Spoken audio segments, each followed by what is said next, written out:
কঠোর নিরাপত্তার মধ্যে শুক্রবার মধ্যরাতে কারাবন্দী পাকিস্তানের সাবেক প্রধানমন্ত্রী ইমরান খানকে হাসপাতালে নেওয়া হয়েছে। 3 দিন আগে মঙ্গলবার দেশটির সুপ্রিম কোর্ট স্বাস্থ্য পরীক্ষার জন্য ইমরানকে ইসলামাবাদের শিফা আন্তর্জাতিক হাসপাতালে নিয়ে যাওয়ার নির্দেশ দেন। শুক্রবার ভোরে বিষয়টি নিশ্চিত করেছে বিবিসি। এছাড়া ইমরান খানের দল পাকিস্তান তেহরিক-ই-ইনসাফ জানিয়েছে, আদিয়ালা কারাগার থেকে কড়া নিরাপত্তার মধ্যে তাকে শিফা ইন্টারন্যাশনাল হাসপাতালে নেওয়া হয়েছে।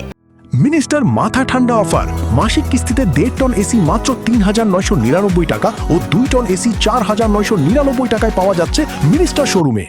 তবে তাকে হাসপাতালে নেওয়ার বিষয়টি এখনও পাকিস্তান সরকারের পক্ষ থেকে আনুষ্ঠানিকভাবে নিশ্চিত করা হয়নি।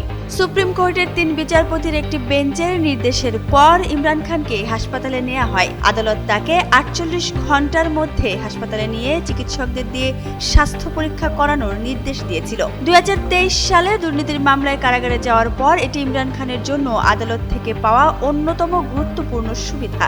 ইমরান খান অবশ্য এসব মামলা রাজনৈতিক উদ্দেশ্য প্রণোদিত বলে দাবি করে আসছেন। আদালতের নির্দেশে হাসপাতালে চিকিৎসার পাশাপাশি ইমরান খানকে পরিবারের সঙ্গে দেখা করার সুযোগ দেওয়ার কথাও বলা হয়েছে। ইমরান খানের আইনজীবীরা জানিয়েছেন, তিনি চোখের সমস্যা সহ বিভিন্ন শারীরিক সমস্যায় ভুগছেন। কারাগারে থাকা অবস্থায় প্রয়োজনীয় বিশেষজ্ঞ চিকিৎসা পাচ্ছেন না তিনি। এর আগে ইমরান খানের একজন আইনজীবী দাবি করেছিলেন, কারাগারে প্রয়োজনীয় চিকিৎসা না পাওয়ায় তার ডান চোখের দৃষ্টিশক্তি 15% নেমে এসেছে।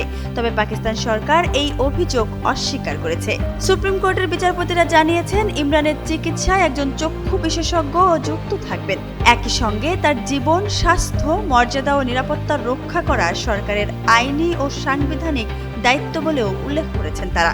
ইমরান খান পাকিস্তান জাতীয় ক্রিকেট দলের সাবেক অধিনায়ক। তিনি 2018 থেকে 2022 সাল পর্যন্ত পাকিস্তানের প্রধানমন্ত্রী ছিলেন।